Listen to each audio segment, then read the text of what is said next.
으로 소망합니다. 오늘은 제2부 14과 149문에서 152문까지를 살펴보겠고요. 인간의 타락의 상태라는 제목으로 대유의 문답의 말씀을 또 함께 살펴보도록 하겠습니다. 우리가 몇 주에 걸쳐서 계속해서 최근까지 십계명의 말씀을 계속 나누었습니다. 그래서 이 십계명의 말씀이 이제 구약 시대 이스라엘 백성들에게 하나님께서 주신 그러한 계명의 말씀이죠. 그래서 구약 시대의 의식법은 오늘날 유효하지 않으나 하나님께서 주신 이 도덕법은 계속해서 이제 유효합니다. 즉 율법의 문자 그대로도 중요하지만 율법의 정신이 이제 중요하다는 것이죠. 그래서 우리가 이 십계명을 지킴으로써 구원을 얻는 것은 아닙니다. 그러나 하나님께서 이스라엘 백성들에게 이 언약을 주시고 또 하나님 나라의 백성으로 삼아 주시면서 하나님 나라의 백성은 이렇게 살아야 돼. 그리고 이러한 법을 지켜야 돼라고 주신 것이 바로 십계명의 말씀입니다. 그러니까 우리가 그리스도인으로서 살아야 될, 또 실천해야 될 그러한 행동의 그러한 지표, 목적으로서 하나님께서 십계명을 주신 것이죠. 그래서 우리가 이 십계명의 말씀을 지킴으로써 더욱더 그리스도인다운 삶을 이제 살아가게 되는 것입니다. 그래서 그렇다면 오늘은 그러면 우리가 하나님께서 우리들에게 주신 율법을 우리가 다 지킬 수 있느냐? 그리고 또 하나님의 이 법에 있어서 이 모든 범죄가 하나님 보시기에 모두 다 동등하냐? 그리고 이 죄의 이 경중이 있느냐? 그리고 하나님 앞에 우리가 이 죄를 어떻게 봐야 되느냐? 이제 이런 부분들을 오늘 말씀을 통해서 살펴보도록 하겠습니다. 그 강의안을 보시면 149문하고 150문, 152문은 그렇게 길지 않습니다. 근데 151문이 조금 깁니다. 그래서 여기 보시면 151문에 1번, 2번, 심지어 3번은 3개나 있습니다. 그래서 4번 있는데 이것을 차례차례 부분 한번 좀 살펴보도록 그렇게 하겠습니다. 먼저 우리 149문부터 한번 읽겠습니다. 제가 질문을 읽으면 여러분들 답을 한번 읽어주시면 감사하겠습니다.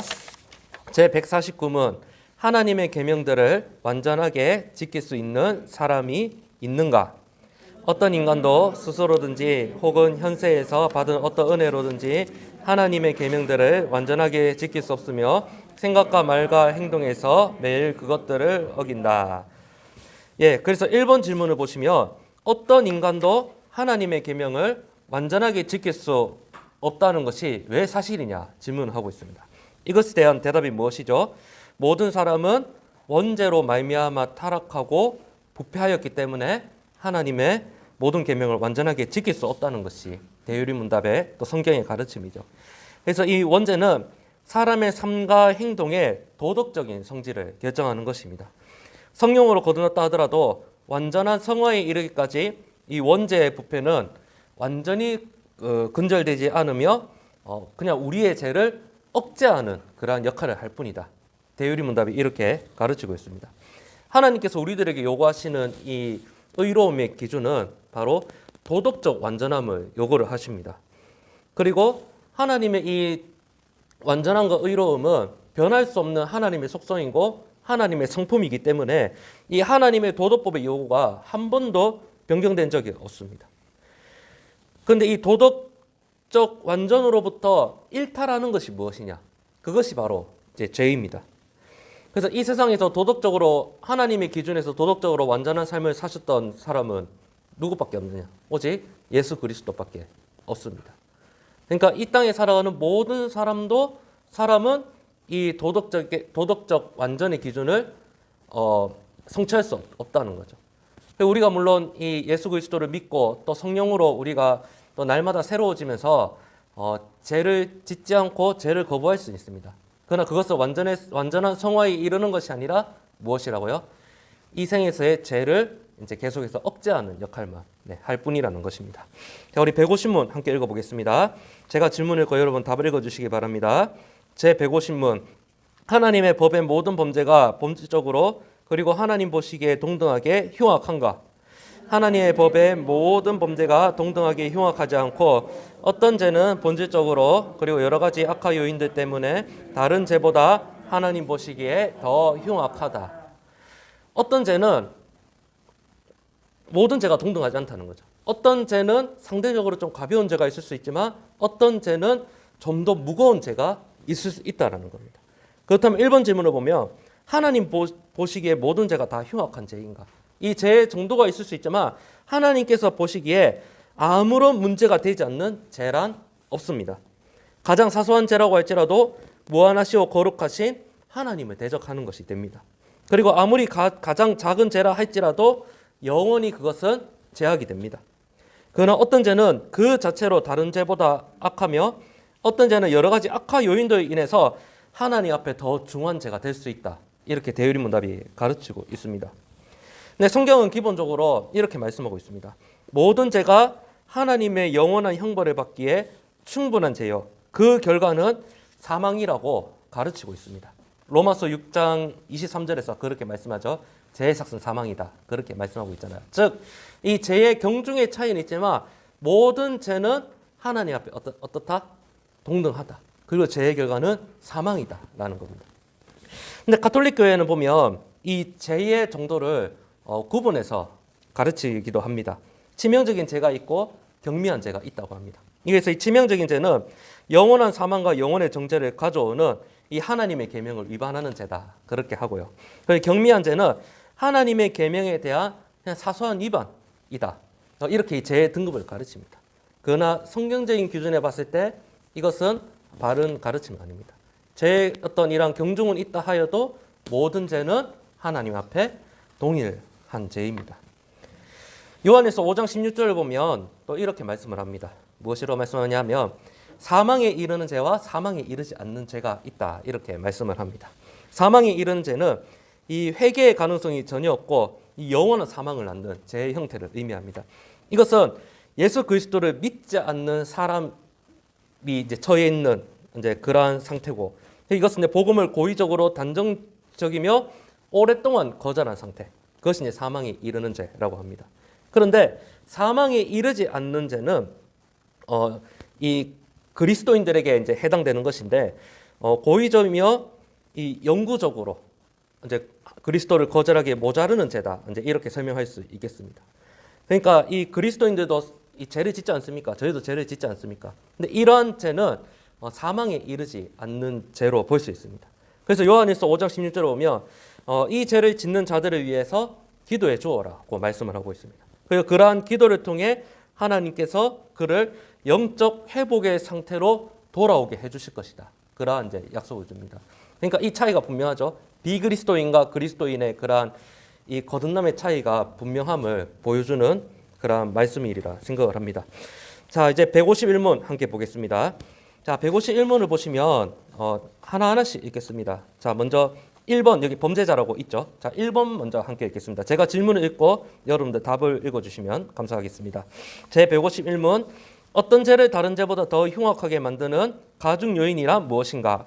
죄는 아래 열거한 요인들에 의하여 가중된다. 1. 범죄자.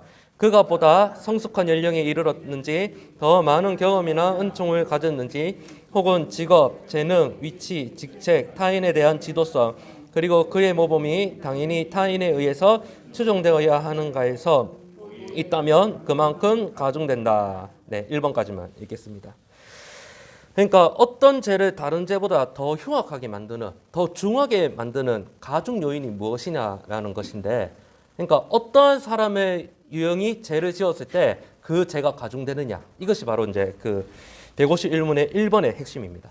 여기서 이 가중된다라는 이 단어는 문제를 더욱 무겁고 심각하게 만드는 것이라는 의미를 가지고 있습니다. 따라서 이 죄의 가중이라고 했을 때는 죄를 더욱 심각하고 악하게 만드는 그러한 요인이 무엇인지에 대해서 이 설명하는 단어가 바로 가중된다라는 단어입니다. 그래서 이제 1번 질문을 보면 제 151문에 대한 답변의 첫 번째 부분은 어떤 일반적인 진리를 교훈하고 있는가? 그것에 대한 답으로 각각 다른 사람들이 저지르는 동일한 범죄는 그 사람의 특별한 책임에 따라서 각각 다른 경중에 관계되어 있다는 일반적인 진리를 교훈해 준다라는 겁니다. 그러니까 사람들이 똑같은 죄를 짓는데 어떤 위치에 있는 사람이 죄를 짓느냐에 따라서 그 파급력은 다르다는 겁니다. 그래서 이 1번 질문 그 151문 1번의 이 답을 한번 보시면 이제 여러 유형들이 나오는데요.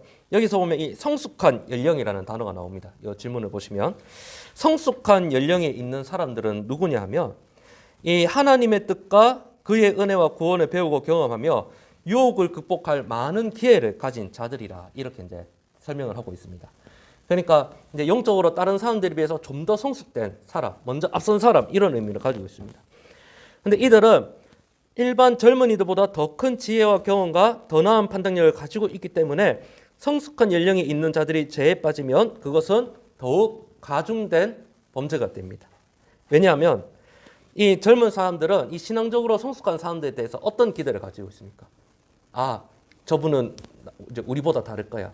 혹은 이 젊은 그 청년들이 예를 들면 젊은 청년들이 보았을 때 아, 우리 뭐 장로님은 다를 거야. 안수 집사님 다를 거야. 권사님은 다를 거야. 근데 그렇게 생각할 수 있다는 말이죠. 그런데 이 신앙적으로 이렇게 성숙되어 있다고 사는 사람들이 범죄를 저지르게 되면 그것이 다른 사람들과 관계에서 어떤 파급력이 있다는 말입니까? 오히려 이제 뭐 젊은 사람 또 신앙적으로는 덜 성숙한 사람에 대해 실족하게 하는 그러한 죄를 범할 수 있기 때문에 어떠한 부분에서 성숙한 사람들이 죄를 짓는 것은 더 이 죄를 가중하게 되는 그러한 요인이 된다라는 겁니다. 여기 보면 더 많은 경험이나 은총을 가졌다 이런 표현이 있는데요. 더 많은 은혜나 은총을 가진 사람은 다른 사람들보다 더욱 빛과 양심을 거스리는 죄를 범할 수 없는 사람, 즉 하나님의 은혜를 더 많이 경험한 사람, 이제 앞에 성숙한 사람과 비슷하죠. 왜냐하면 이런 사람들은 이 하나님의 은혜를 더 많이 경험했기 때문에 이 죄에 빠질 핑계를 더 댈 수 없는 그러한 사람을 의미를 합니다. 이미 하나님의 은혜를 많이 경험했기 때문에 오히려 내가 죄를 지은 것이 이제 변명의 여지가 없는 거죠. 그래서 이 은혜의 경험이라는 이 말은 이 거룩의 진보를 나타냅니다. 그런데 하나님 은혜를 더 많이 경험한 사람이 죄를 짓는 것은 무엇이냐면 영적으로 더 진보하는 것이 아니라 영적으로 오히려 더 퇴보하게 되는 그러한 결과를 낳기 때문에 이것이 바로 이제 죄가 더 가중되는 요인이 될 수 있다는 말입니다. 그래서 이 151문 또 1번 답을 보면 재능 그리고 또 은총, 위치 이제 뭐 이런 단어들이 있죠. 이러한 재능과 은총도 하나님 은혜를 더 많이 받은 사람은 그만큼 또 죄를 범했을 때 그만큼 죄가 가중된다. 그런 의미입니다. 이 위치는 무엇이냐면 이 인간 사이에서의 사람의 신분이나 지위를 의미를 합니다. 그러니까 사람이 더욱 저명하고 유명할수록 그가 가진 책임이 더 큰 법이고 또 그의 범죄는 더욱 가중되는 법입니다. 왜냐하면 이 인간 사이에서 저명한 사람일수록 다른 많은 사람들에게 무엇을 끼칩니까? 더 큰 영향을 끼치기 때문입니다. 뭐 예를 들자면 일반 사람이 잘못한 거라 뭐 대통령이나 정치인이 잘못한 거라 이 속된 말로 급의 차이가 있습니까? 없습니까? 파급력의 차이가 있습니까? 없습니까? 일반 성도가 죄 짓는 거라 뭐 저와 같은 목사가 죄 짓는 거라 이 인식의 차이가 있습니까? 없습니까? 있죠. 또 하나 더 예를 들자면 연예인들 사실 뭐 연예인들도 그냥 똑같은 사람인데 일반 사람이 그냥 잘못하는 거라 연예인이 잘못하는 거라 이 사람들이 인식했을 때 그 파급력의 차이가 있습니까? 없습니까? 있죠. 왜 차이가 있을까요? 그것은 바로 그 사람이 서 있는 신분이나 위치의 차이가 있기 때문입니다. 그러니까 그런 이 위치의 차이가 더 그의 범죄를 가중하게 되는 요인이 된다는 말입니다. 다른 사람들이 끼치는 어떠한 영향력, 파급력에 의해서이죠. 하나님께서 교회뿐만 아니라 이 세상에 여러 가지 이런 또 권위들을 허락해 주셨습니다. 또 국가에 대한 권위, 그리고 또 가정에 대한 권위, 그리고 또 그러한 영역에서 하나님께서 뭐 가정에는 부모님을 세워주셨고, 그리고 국가에는 대통령과 위정자들을 세워주셨고, 그리고 교회에는 또 영적인 지도자를 세워주셨고, 그러한 각 권위에 대한 이런 리더십을 허락해 주셨습니다. 그러면서 하나님께서 우리에게 주신 그 이제 명령은 무엇이냐면 그러한 권위에 순종하고 복종할 의무를 주셨습니다. 여기서 이 순종하고 복종한다는 의미는 그분들의 말씀에 순종하는 것도 포함되지만 또 그분들이 잘못된 길을 갔을 때는 또 하나님 말씀에 근거해서 그 잘못된 것을 말할 수 있는 그런 용기와 권리도 이제 포함이 되는 것이죠. 그런데 근데 방금 말씀드린 대로 만약에 그 하나님께서 주신 그 권위대로 살지 않고 그 권위에 반하는 죄를 지으면 어떻게 되겠습니까? 앞서 말씀드렸던 것처럼 오히려 그 죄가 가중되는 결과를 얻게 되는 것이죠. 자, 151문 2번 답을 한번 보겠습니다. 제가 다시 질문을 읽으면 여러분 2번 피해자 읽어주시면 감사하겠습니다.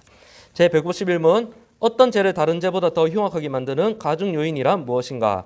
피해자, 직접적으로 하나님과 그의 속성 및 예배에 대해서, 그리스도와 그의 은총에 대해서, 성령과 그의 증거 및 사역에 대해서, 우리와 특별한 관계에 있고 그에게 의무가 있는 윗사람이나 높은 사람들에 대해서, 특히 그들의 영혼이든지 혹은 다른 어떤 것이든지 약한 형제를 포함한 모든 성도에 대하여, 그리고 만인에 떠는 다수의 공동선에 대하여 범죄인지에 따라 순서적으로 가중된다.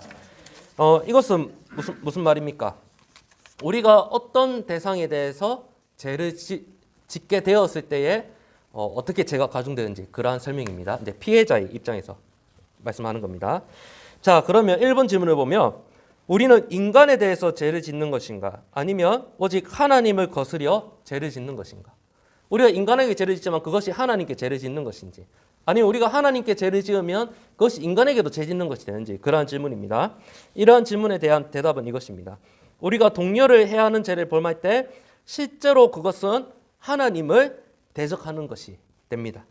왜냐하면 하나님께서 우리에게 주신 명령은 무엇이냐면 바로 하나님 사랑과 이웃 사랑을 요구했기 때문입니다. 그렇기 때문에 우리가 하나님 앞에 범죄하는 것은 하나님 대적하는 것은 당연하거니와, 우리가 이웃에 대해 죄를 짓는 것도 곧 누구에 대해 죄 짓는 겁니까? 하나님에 대해 죄 짓는 것이 될 수 있다는 겁니다. 그래서 우리가 하나님께 죄 짓는 것은 무엇입니까?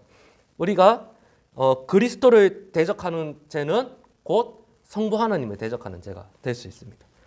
그리스도의 은혜를 대적하는 죄는 하나님께서 주실 사랑과 자비를 대적하는 죄가 됩니다. 자, 성령 하나님은 우리들에게 어떤 역할을 하시죠? 우리들에게 예수 그리스도를 믿는 믿음을 주고 오늘도 그리스도인으로서 살아갈 수 있는 힘과 능력을 부어주시는 분이시죠. 그런데 성령에 대해 죄를 짓는 것은 또 무엇을 대적하는 것입니까? 하나님께서 주신 은혜의 선물을 대적하는 그러한 죄가 되는 것입니다. 자, 여기 보면 의무가 있는 윗사람이나 높은 사람들을 대적하는 죄. 그러니까 그 사람들에게 대적하는 죄는 어떠한 가중 요인이 있느냐? 하나님께서 우리들에게 그 권위에 순종하라는 명령을 주셨는데 그러한 명령에 순종하지 않는 것도 이제 죄가 되는 것이죠. 역으로 하나님 주신 권위를 올바르게 사용하지 않는 것도 하나님 앞에 이제 죄가 되는 것입니다. 자, 여기서 보면 151문 2번의 답을 보면 우리와 특별한 관계에 있는 자들이라는 그러한 항목이 있습니다. 우리와 특별한 관계는 무엇이냐 하면 이제 쉽게 말씀드리면 우리의 친인척 그리고 가까운 관계에 있는 사람들에 대한 관계입니다. 우리가 그 사람들의 마음을 실족하게 하는 것도 그 사람에 대한 죄가 되고 하나님을 대적하는 죄가 될 수 있다는 겁니다. 그리고 우리가 그리스도인들 서로 이제 동역자들에 대해서도 어떻게 해야 됩니까? 동역자들을 실족하게 하는 것도 바로 사람에 대한 죄가 된과 동시에 하나님을 대적하는 죄가 되는 것입니다. 주 안에 있는 모든 그리스도인은 우리 형제이며 우선의 대상이 되어야 합니다. 하나님의 목적을 해방하는 사단의 가장 효율적인 방법은 무엇이냐면 바로 그리스도인들 사이에 불화와 다툼을 일으키는 것입니다. 그러니까 이 사탄의 공격은 외부에서 내부로 오는 것도 있지만 이 내부 안에서 서로의 마음에 이 불신과 갈등을 조장을 해서 이 내부 안에서 박살이 나도록 그렇게 하기도 한다는 겁니다. 그렇기 때문에 무엇입니까? 우리가 그리스도 안에서 이 교회 공동체 안에서 있다고 해서 방심해서는 안 되고 우리가 더 믿는 자들 안에서 더 잘할 수 있는 그런 자세가 필요하겠죠. 자, 그러면 약한 형제라는 단어가 나오는데요. 이 약한 형제는 무엇이냐면 이 그리스도에 대한 지식이 부족하고 이 믿음이 연약한 사람들을 약한 형제라고 합니다. 우리는 약한 형제가 시험에 빠지지 않도록 주의를 해야 됩니다. 그 바울도 고린도전서에서 이렇게 말씀했지 않습니까? 그 제물로 바쳐진 고기 먹어도 되지만 내 형제가 그 모습을 인해 실족을 하면 나는 고기를 어떻게 하겠다? 먹지 않겠다라고 하잖아요. 그러니까 그 약한 형제가 이 하나님을 향한 믿음을 가지지 못하고 또 시험에 들게 될 요소가 있다면 그것을 우리는 배제해야 됩니다. 왜냐하면 그것을 배제하지 않고 그 사람을 시험에 들게 한다면 그것이 하나님께 또 사람에게 죄 짓는 것이 되는 것이죠. 그리고 이 151문 2번 답을 보면 만인의 또는 다수의 공동선에 대하여라는 단어가 나옵니다. 이것은 무슨 말이냐면 우리는 그리스도인인과 동시에 이 세상의 이 사회 공동체에 살아가는 사회의 구성원입니다. 그리고 우리가 또 그리스도인으로서 이 사회의 구성원으로서 그리스도의 이 덕을 전하는 덕스러운 행동을 해야 되는 그러한 이제 의무가 있습니다. 그런데 우리가 짓는 모든 범죄가 하나님과 우리 자신 그리고 이웃과 관계에 있음을 우리는 알아야 합니다. 왜냐하면 우리의 행동으로 인해 사람들이 영향을 받고 상처를 받는다면 하나님 앞에서 우리의 죄과가 가중될 수 있기 때문입니다. 그러니까 우리가 이 교회 내에서 뿐만 아니라 교회 밖에서 우리가 사는 뭐 아파트 또 주택 이 만나는 이유 그리고 사회에서 만나는 그 사람들 속에서 또 우리가 잘해야 된다는 것이죠. 그래서 그 사람들이 우리가 잘 못해서 아이고 하나님 욕먹고 교회 욕먹으면 어떻게 되겠습니까? 그것이 또 그 이웃으로 하여금 죄를 짓게 하는 것이고 하나님께 대해 또 죄를 짓게 함으로써 그 죄가가 더 가중되는 것입니다.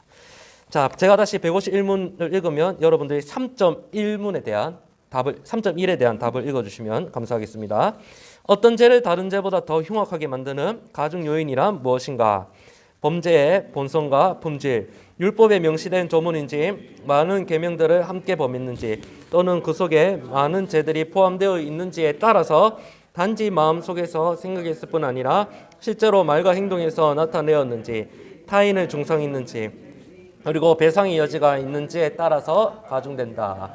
네, 여기 몇 가지 단어들을 또 보면서 좀 해설을 또 하도록 하겠습니다. 범죄의 본성과 품질이 무엇이냐면요. 이 표현은 범죄자와 그 상황을 제외한 범죄 그 자체에 있는 내적인 성질에 대해서 말을 하고 있습니다.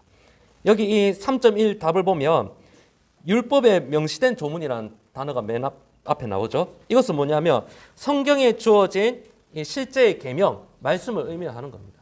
우리가 또 문자적으로 우리들에게 주신 그 말씀에 우리는 또 순종해야 되는 의무가 있죠.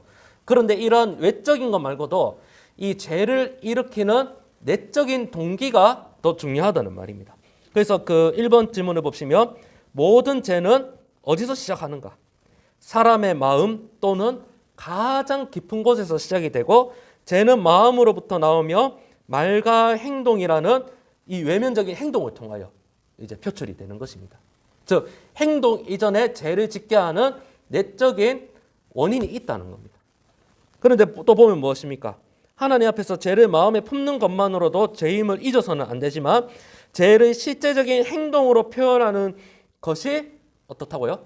훨씬 더 악한 것이라는 겁니다. 즉 이 마음으로 품는 죄도 죄지만 그 내적인 것이 원인이 되어서 행동으로 표출되는 것은 더 큰 죄를 짓게 되는 것입니다. 그래서 몇 가지를 보면 타인을 중상한 죄는 하나님 앞에서 왜 더 특별히 심각한 죄가 되느냐? 이 죄가 바로 자신과 이웃과 그리고 하나님과 관계된 죄이기 때문입니다.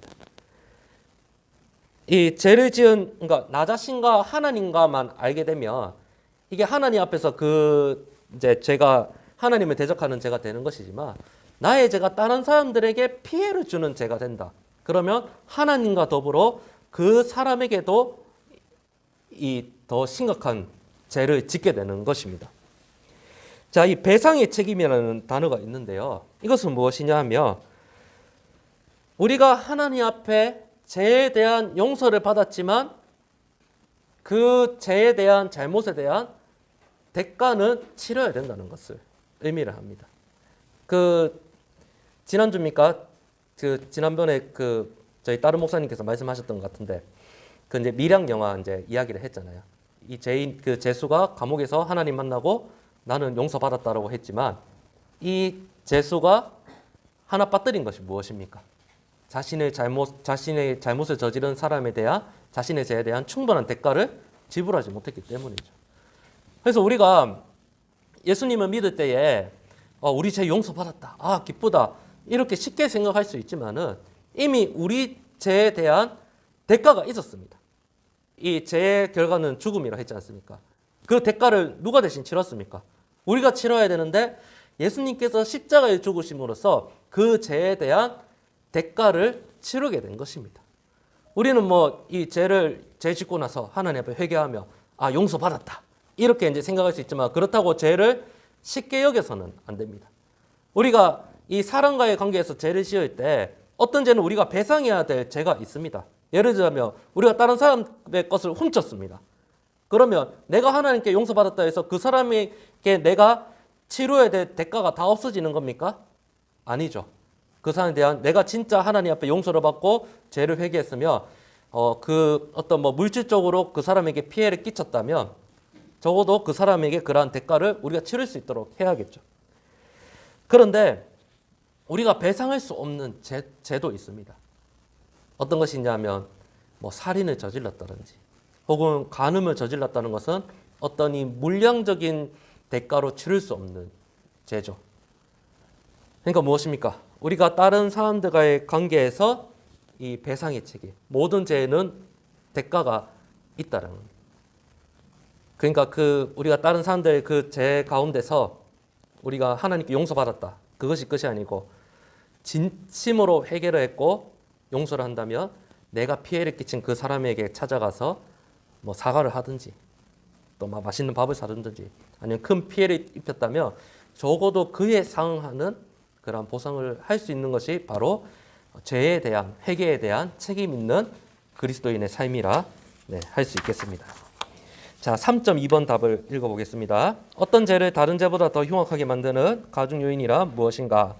은혜의 방편, 하나님의 긍휼과 징계, 본성의 비, 양심의 가책, 공적 혹은 사적 권면, 권징, 정부의 징벌에 대항하여, 그리고 우리의 기도와 목표, 하나님 혹은 한 약속 소원, 언약 및 의무에 역행한 지에 따라서 가중된다. 1번 질문을 보시면 은혜의 방편에도 불구하고 죄를 범하는 것은 무엇을 의미합니까? 이 표현은 이 사람들이 죄를 억제하는 결과를 낳아야 하는 하나님의 특별한 역사에도 불구하고 여전히 죄를 짓는 것을 의미를 합니다. 우리가 이 예수 그리스도를 통해서 하나님의 특별한 긍휼을 입은 사람들입니다. 특별한 긍휼을 입었음에도 불구하고 우리는 죄를 짓습니까? 안 짓습니까? 여전히 죄를 짓습니다. 어떤 사람들은 하나님으로부터 더 특별한 긍휼과 축복을 받았음에도 불구하고 그 긍휼과 축복을 대적하는 그러한 죄를 짓기도 합니다. 이러한 하나님의 은혜와 긍휼을 거슬러서 죄를 짓는 것은 더욱 그 죄를 가중시키는 결과를 얻습니다. 그래서 하나님의 징벌을 거슬러서 죄를 짓는다는 것은 무엇이냐면요, 비그리스도인들에게 있어서 하나님의 심판은 그들이 가지고 있는 죄에 대한 형벌, 그리고 그들이 계속해서 죄를 짓지 못하도록 하는 경고, 이 두 가지 형태로 나타납니다.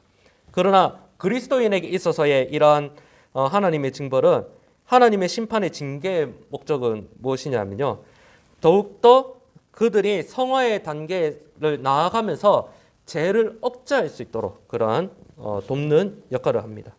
그러나 성령께서 우리가 죄 짓지 않도록 우리를 도우시는데, 그럼에도 불구하고 우리가 성령을 거슬러서 계속 죄를 짓는다. 그러면 더욱 그 죄를 가중하게 되는 결과를 얻습니다. 이 본성의 빛이라는 단어가 있는데, 이 본성의 빛은 이 하나님 말씀의 성경이라는 특별 계시 외에 또 인간의 마음의 양심이라든지 혹은 이 자연 계시를 통해서 얻을 수 있는 하나님의 기초적인 지식, 도덕적 의무라고 합니다. 그리고 이제 사람마다 하나님께서 이런 양심이란 것을 주셨거든요. 그래서 우리가 일반적으로 하나님 말씀 아니더라도 혹은 그리스도인 아니더라도 무엇이 옳고 그른지를 우리가 대략적으로 알고 있습니다. 그것이 어떻게 보면 하나님 주신 어떤 이러한 자연 계시인데, 우리가 이것을 통해서 이런 일은 적극적으로 해야 되고 혹은 이런 일은 하면 안 된다, 이것은 잘못이다라고 판단되는 것들이 있습니다. 물론 이러한 자연 계시가 구원에 있어서는 조금 부족한 계시이기는 하지만 우리에게 주신 이러한 본성의 빛 혹은 사람의 양심, 그리고 하나님께서 만드신 이 사람들과의 이 관계 속에서 뭐 볼 수 있는 옳고 그름, 이러한 것들을 판단을 해서 우리가 잘못을 저지른다, 그러면 그것도 이 하나님께 주신 본성의 빛, 양심을 거스르는 그러한 죄입니다. 그것도 이 죄를 더욱 가중시키는 그러한 결과를 얻습니다. 자, 2번 질문을 보시면 사람들에 대한 약속, 서원, 언약 및 의무에 역행하여 행동하는 것은 왜 하나님 앞에서 죄를 더욱 가중시키는 것이 되는가라는 질문입니다. 이것에 대한 대답으로 우리의 기도와 목적과 약속과 서원 등이 신실하지 않다면 그것들은 단지 하나님 앞에 혐오의 대상이 될 뿐입니다. 즉 우리가 하나님의 도움으로 우리 마음 깊은 곳에서 흘러나오는 진심으로 행하며 그대로 항상 행하지 않는다면 그것은 위선적인 것이 될 뿐입니다. 이러한 위선도 죄를 더욱 가중시키는 결과를 얻게 됩니다. 쉽게 말씀드리면 이겁니다. 아무리 기도를 신실하게 하더라도 말만 하고 행동은 하지 않아요. 그러면 그것은 전혀 이 사람들에 대한 약속, 서원, 언약 및 이 의무에 신실하지 않은 행동입니다. 그리고 또 어떤 것이 있죠? 그리고 우리가 하는 이 기도, 마음의 의도 자체가 진실하지 않다면 그것도 하나님 앞에, 사람들 앞에 더 죄가 가중되는 것입니다. 예, 그렇죠? 이 죄도 마찬가지지만 모든 행동의 근원은 어디서부터 비롯된다? 바로 마음의 이 내적인 것으로부터 이제 출발하기 때문입니다. 그러니까 무엇입니까?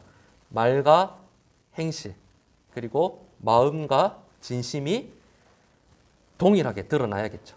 네. 또 이 사람들은 보니까 다 느낌들이 다 있는 것 같아요. 뭐 행동으로 해도 저 사람의 마음에 이 진심이 없는 것도 다 드러나고 또 뭐 그런 경우도 있습니다. 마음은 진짜 진심인데 이 행동은 좀 이게 나는 한다고 했지만 그 사람이 그 진심을 몰라줄 때 그런 경우 있잖아요. 네. 제 아내한테도 제 마음대로는 잘한다고 생각하는데 네, 잘 모르더라고요. 네. 뭐 알겠죠. 뭐 거기서 티는 안 내겠지만 네, 어쨌든 이제 그런 경우도 있기는 한데 중요한 것은 진심은 어떤다? 통한다라는 거죠. 그리고 하나님 앞에 내적인 이 동기와 행동이 일치되는 것. 그것이 바로 또 죄를 멀리하는 것이죠. 자, 3.3번 답을 읽겠습니다.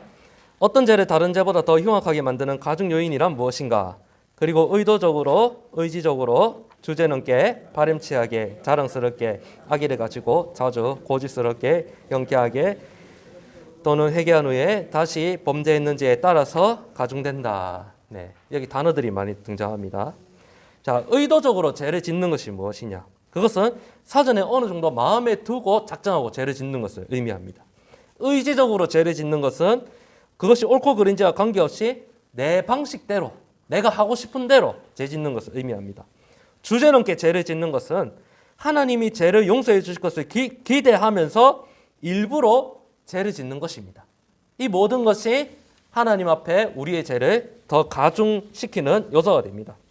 또 계속 이어서 설명을 하자면 파렴치하게 죄를 짓는 것은 무엇이냐면 이 죄에 대한 수치스러운 감정 없이 담대하게 죄를 짓는 것을 의미를 합니다. 자랑스럽게 죄를 짓는 것은 무엇이냐 하면 자신의 죄를 다른 사람들에게 허풍을 떨면서 자랑하는 것을 의미를 합니다. 악의를 가지고 죄를 짓는 것은 무엇이냐면 하나님을 향한 양심과 적대감을 가지고 죄를 범하는 것을 의미합니다. 뭐 쉽게 말씀드리면 이 제정신이 아닌 거죠. 또 볼까요? 자주, 고집스럽게, 경쾌하게, 계속적으로. 이것은 무엇이냐면 이제 상습적으로 죄를 짓는다는 것인데 이것은 무엇입니까? 이렇게 상습적으로 죄를 짓는 것은 어디서부터 이 원인을 찾아야 되냐? 바로 이 우리 안에 있는 죄로 타락한 이 내적인 마음에서부터 찾아야 된다는 것이죠.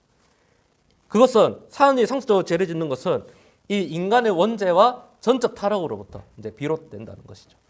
아무리 우리가 이 성령으로 거듭났다 하더라도 우리가 연약한 육신을 입고 있기 때문에 연약한 육신을 입은 우리는 계속해서 이제 죄를 짓는 거죠. 그래서 성령의 역할은 무엇이라 했죠? 죄를 용서해 주는 그 기능도 있지만 이 땅에서 더 죄를 짓지 않도록 죄를 억제하는 그러한 역할을 해준다는 거죠. 자, 2번 질문 보면 회개한 후에 다시 범죄하는 것이 왜 사람의 죄를 더욱 심하게 만드는가? 회개한 후에 다시 죄를 짓는 것은 이전에 지었던 죄로부터의 분리해서 다시 그만큼 떨어지는 것이기 때문에 특별히 죄가 되는 것입니다. 저 회개를 통해서 죄로 멀어졌는데 다시 무엇이 되는 겁니까? 원위치로 가는 것이죠. 그래서 그리스도인이 회개하고 다시 죄를 짓는 것은 성령을 근심케 하는 것이며 하나님을 불쾌하게 하는 것이다. 이것을 예방하는 길은 언제든지 자기를 부인하고 영적으로 근신하며 기도하기에 힘쓰는 것이라 말입니다. 이 땅을 살아가는 우리가 얼마나 죄와 그 피 흘리기까지 싸워야 되는지 이런 것들 잘 보여주는 대답이라 할 수 있죠. 자, 151번 마지막 4번 답입니다. 어떤 죄를 다른 죄보다 더 흉악하게 만드는 가중 요인이란 무엇인가? 시간과 장소의 환경, 주일의 다른 예배 시간에 바로 그 직전 혹은 직후에 범죄했는지 같은 잘못을 예방하거나 조치할 다른 도움이 있었는지, 그리고 공개적으로 혹은 그것에 의해 당연히 자극을 받거나 오염된 타인의 면전에서 죄를 범죄인지에 따라서 가중된다. 자, 1번 질문 보면 주의 날이나 다른 지정된 예배 시간 또는 그 시간 직전이나 직후에 죄를 범하면 그 죄가 더욱 가중이 되는가? 더욱 가중이 됩니다. 왜 그러냐? 바로 하나님께서 거룩하게 구별하여 정하신 안식일을 범하는 죄까지 이게 플러스가 되기 때문입니다. 그래서 예를 들자면 바리새인들이 예수님을 죽일 목적으로 안식일날 회의를 연 것. 그러면 이 바리새인들에게 더 죄가 부과된 것입니다. 우리가 다른 날도 죄를 짓지 않아야 되지만 하나님께서 구별하신 이 거룩한 날, 거룩한 시간에 더 죄 짓지 않도록 노력해야겠죠. 그리고 또 보면 우리가 공개적으로 혹은 그것에 의해 당연히 자극을 받거나 오염된 타인의 명제에서 범죄한 죄에 따라서 가중된다. 이것은 무엇이냐 하면 우리가 이제 죄를 범했는데 하나님과의 나와 하나님과의 관계에서 죄를 범했다. 그럼 이것이 하나님을 대적하는 죄가 된다. 말씀드렸잖아요. 그런데 내가 지은 죄를 일부의 사람만 알고 또 하나님만 아신다. 그러면 그 일부에 아는 사람들과 하나님과의 관계에서 내 죄가 이제 가중되는 것뿐입니다. 그런데 나의 죄가 많은 사람들에게 공개적으로 이제 드러났고 그 사람들에게 영향을 끼쳤다. 그럼 무엇입니까? 많은 아까 그 파급력 영향이라고 제가 말씀드렸잖아요. 그러면 이 많은 사람들에게도 죄를 범하게 된 것입니다. 하나님과의 관계에서도 하나님을 대적하게 되는 죄가 되는 것입니다. 그것은 더 자신의 죄를 더욱 가중하게 되는 결과를 얻습니다. 자, 마지막 제 152문입니다. 제가 질문을 읽으면 여러분 답을 읽어주시기 바랍니다. 모든 죄는 하나님의 손에서 무엇을 받기에 합당한가? 모든 죄는 아무리 적을지라도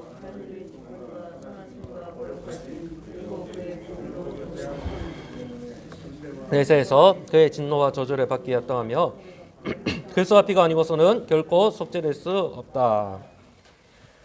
자, 우리가 계속 대열이 문답을 공부하고 있는데요. 대열이 문답과 성경은 죄에 대해서 분명하게 말씀합니다. 죄는 악한 것이다.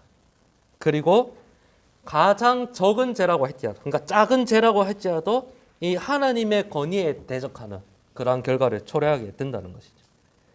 그러니까 방금 어떤 죄가 우리가 더 가중하게 되느냐라고 했을 때 이것이 얼마만큼 다른 사람들에게 파급력이 있느냐, 그런 차이가 있다고 말씀을 드렸습니다. 그런데 죄가 가중이 되든 경미한 죄든 모든 죄는 하나님 앞에 동등하다는 겁니다. 죄의 결과는 사망이고 그 경미한 죄라 할지라도 바로 하나님을 대적하는 범죄를 저지를 수 있다는 겁니다. 자, 그렇다면 이러한 죄에 대해서 하나님께서는 진노와 저주를 내리신다고 말씀을 합니다. 1번 질문을 보시면 하나님의 진노와 저주는 무엇을 의미하는가? 라고 했을 때 하나님의 진노는 죄와 죄인을 향하신 하나님의 의로우신 분노와 이 불쾌의 표현이라고 할 수 있습니다. 그렇다면 저주는 무엇이냐? 하나님의 저주는 형벌의 형태로 나타나는 그의 진노의 표현이라는 말입니다. 무엇입니까? 진노는 하나님의 이러한 이제 내적인 이 분노의 어떤 속성이고, 저주는 무엇입니까? 그러한 진노가 겉으로 표출된 형태라고 볼 수 있겠죠. 이 하나님의 진노는 죄인을 향한 하나님의 태도를 가르치고, 하나님의 저주는 그들을 향한 그 태도의 실행을 의미한다라는 겁니다. 그리고 앞서 말씀드렸다시피 모든 죄는 영원하신 하나님을 대적하는 결과를 초래하게 됩니다. 우리는 이 시간이라는 이 개념 속에서 우리는 죄를 짓지만 하나님은 어떤 분이십니까? 시간과 공간을 초월해 계시는 분이시지 않습니까? 즉 우리는 시간의 이 범위 안에서 죄를 짓지만 이 죄의 영역은 시간과 공간을 초월하시는 이 하나님께 전달되는 것이기 때문에 하나님의 심판 또한 어떻게 이루어진다고요? 시간과 공간을 초월해서, 혹은 우리가 살아가는 이 시간 속에서 하나님의 진노와 저주가 표출될 수 있다는 겁니다. 또 우리의 본성은 어떻습니까? 이 죄는 속된 말로 이 브레이크가 없는 차와 같다고 할 수 있거든요. 우리가 죄를 억제하지 않고 우리가 죄를 피 흘려 싸우지 안으면 안을수록 이 죄는 브레이크 없는 차 같기 때문에 계속해서 굴러 더 커지는 겁니다. 또 다른 비유를 하자면 무엇입니까? 우리가 그 눈 올 때 그냥 이 조그마한 눈을 굴렸는데 그 눈덩이가 커지고 커져서 더 걷잡을 수 없이 가중된다는 것입니다. 그렇기 때문에 우리가 152문 마지막 답을 보면 무엇입니까? 그리스도의 피가 아니고서는 결코 속죄될 수 없다. 이렇게 지금 대우리마다 답을 하고 있습니다. 모든 인류는 하나님의 영원하신 진노와 저주를 받기에 마땅합니다. 하나님의 진노와 저주를 받지 않는 이유는 중보자이신 예수님을 통해 이루시는 하나님의 값없이 주시는 은혜와 자비의 결과 때문입니다. 우리가 그리스도의 그 거룩한 보혈의 공로를 통해서 우리의 죄가 용서를 받고 하나님의 진노와 저주를 피할 수 있는 것입니다. 이거 외에는 이 죄의 문제를 해결할 수 없는 다른 길이 없습니다. 사랑하는 성도 여러분, 말씀을 마무리하도록 하겠습니다.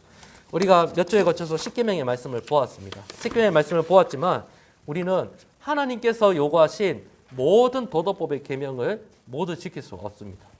우리는 원죄로 타락했고 예수 그리스도를 믿음으로 말미암아 거듭난 존재지만 이 땅을 살아가는 우리는 죄를 억제할 뿐 완전한 죄의 문제를 해결할 수 없습니다. 그리고 모든 죄는 하나님 보시기에 동등하고 죄의 결과는 죽음입니다.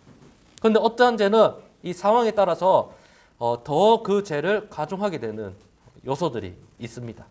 하나님과의 관계에서, 사람들과의 관계에서. 그렇기 때문에 우리는 이 땅을 살아가면서 오직 예수 그리스도의 보혈의 공로를 의지하면서 우리가 더 죄를 짓지 않도록 노력하며 살아야 될 것입니다.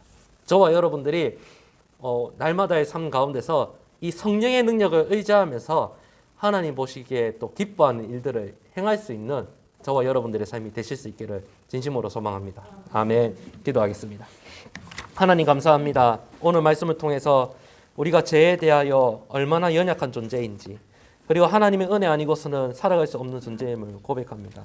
우리가 하나님과의 관계에서 혹은 다른 사람들과의 관계에서 더욱더 거룩한 삶을 살아가기에 힘쓰게 하옵시고, 또한 더욱더 성령 충만의 역사를 허락하여 주셔서 정말 하나님께 영광 올려드리는 삶을 살아갈 수 있는 복된 삶이 될 수 있도록 인도해 주옵소서.